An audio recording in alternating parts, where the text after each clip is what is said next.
नमस्कार दोस्तों। अगली कहानी के नोट्स हैं यही सच है, मन्नू भंडारी द्वारा लिखित कहानी के नोट्स। जैसा कि आपको पता है कि मैं विकास सर की दृष्टि के नोट्स कंप्लीट करवा रहा हूँ। इसमें प्रेमचंद की सर्वश्रेष्ठ कहानियों के नोट्स कंप्लीट हो चुके हैं और एक दुनिया समानांतर के नोट्स आपको कंप्लीट करा रहा हूँ। 6.4 यही सच है, यही सच है। नई कहानी आंदोलन की प्रसिद्ध लेखिका मन्नू भंडारी की सर्वाधिक विख्यात कहानी है। मन्नू भंडारी ने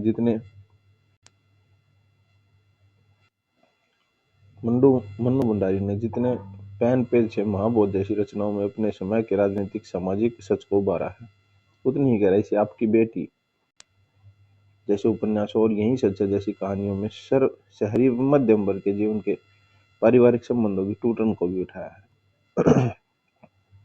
कथा सार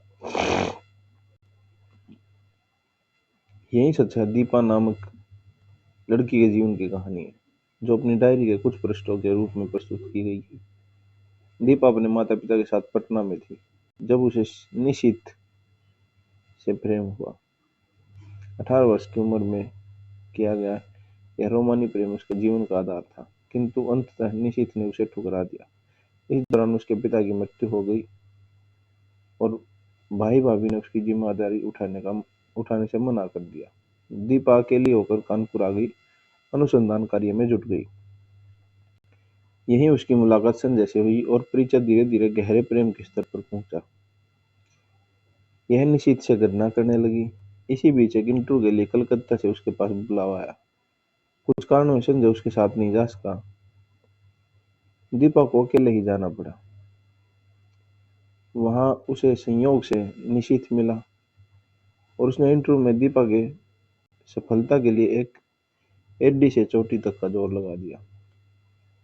दीपा लगातार चाहती रही कि वह उसे संजय के बारे में बता दे, किंतु वह चाहकर भी ऐसा न कर पाई, क्योंकि निशित की उपस्थिति उसे पुनः उस रोमानी प्रेम में डुबाने लगी। वह अपने भीतर खुद से लड़ती रही और अंततः निशित के पक्ष में झुक गई।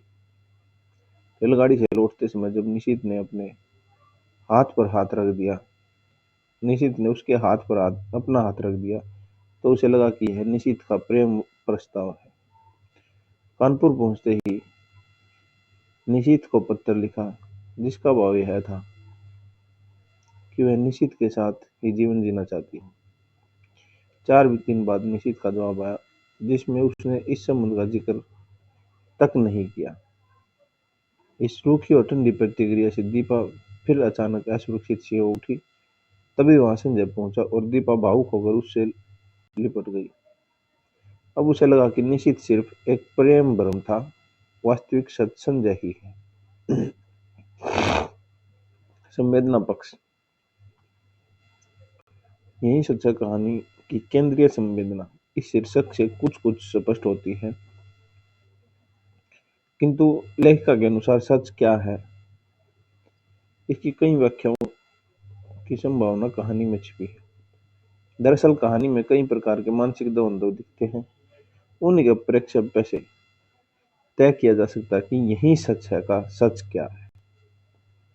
अब ये लाइन लिखो तो जो है पेपर में आपके नंबर बढ़ने की संभावनाएं रहेंगी। कहानी के भीतर से जो साफ तौर पर उभरता है वह यह है कि प्रेम चाहे कितना भी गहरा हो वह विचलनहीन नहीं होता। यह सच छायावाद की प्रेम दृष्टि के विपरीत है और शहरी मध्यम वर्ग की प्रेम दृष्टि के नजदीक है।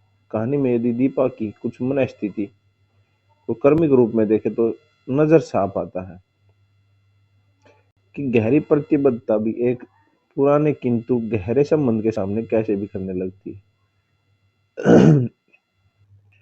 इन कर्मिक स्थितियों से मन्नू भंडारी दिखाना चाहती है कि कोई भी व्यक्ति, चाहे वह पुरुष हो या नारी, विभिन्न तथा विरोधी मनस्थिति के घात प्रतिघात से ही अपने भावनात्मक जीवन को जीता है।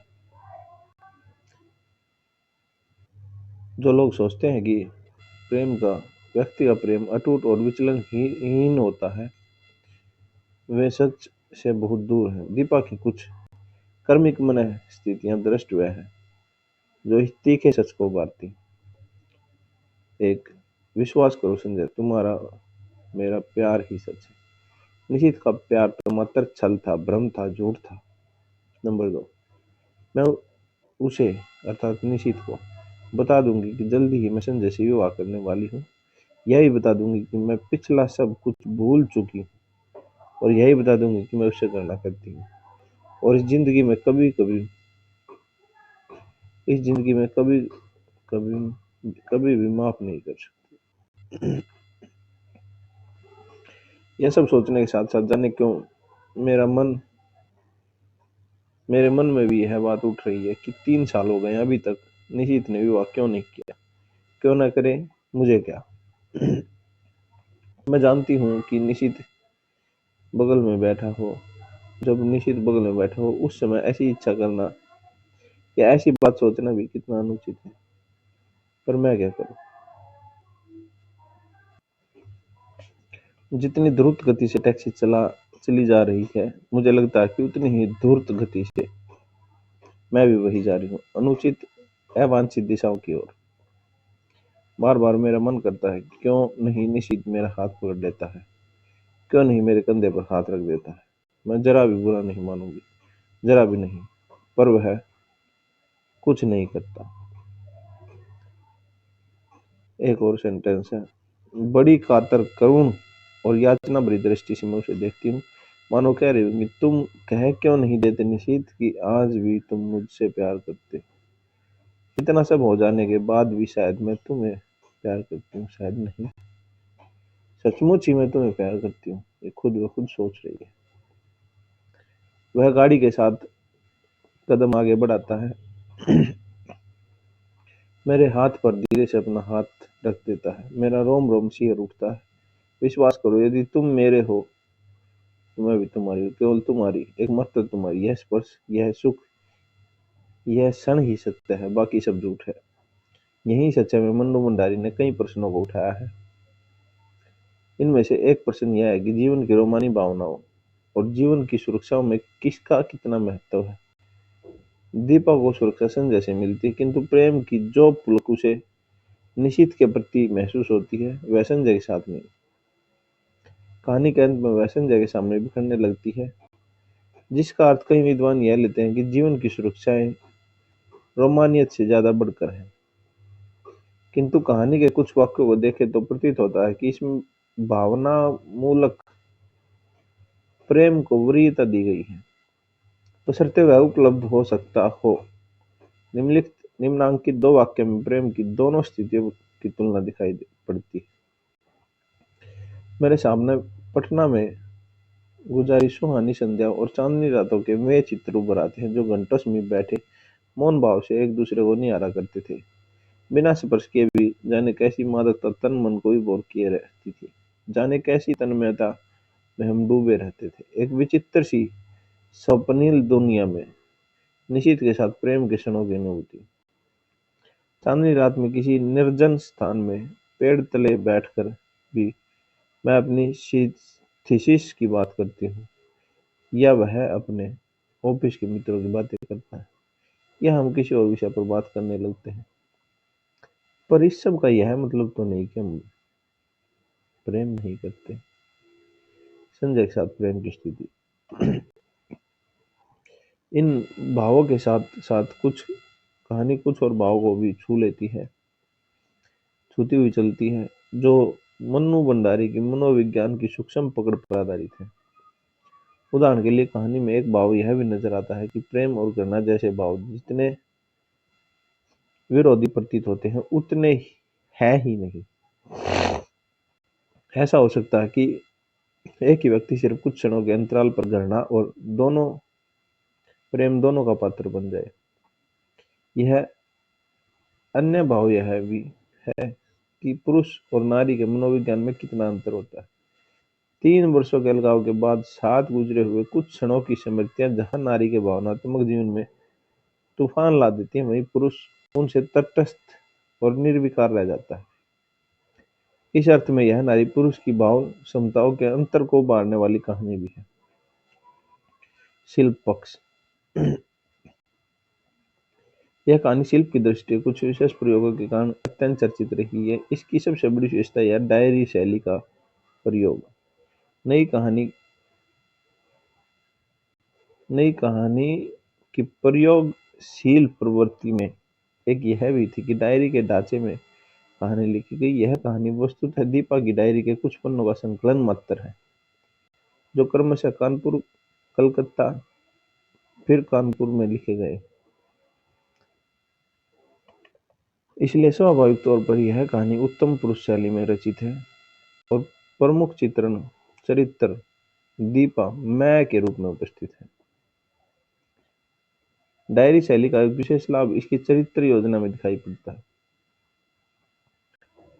चूंकि डायरी लिखते हुए व्यक्ति पूरी ईमानदारी का परिचय देता है, बाह्य जीवन में नहीं कही जा सकने वाली बातें भी खुलकर लिखता है। इसलिए दीपा का चरित्र मनोविज्ञान की उन सूक्ष्मताओं को छू सका है जो शायद नई कहानी में दुर्लभ है। इसी साफ गोई का परिणाम है कि कुछ पारंपरिक समीक्षक दीपा के चरित्र को नैतिक रूप से उचित नहीं मानते। डायरी शैली में एक समस्या यह हुई कि चरित्र का पूरा सच उभर गया, किंतु बाकी चरित्रों निशित, संजय आदि के वही पक्ष उभरे जो बाह्य जीवन में व्यक्त होते हैं। चेतना प्रभावशाली।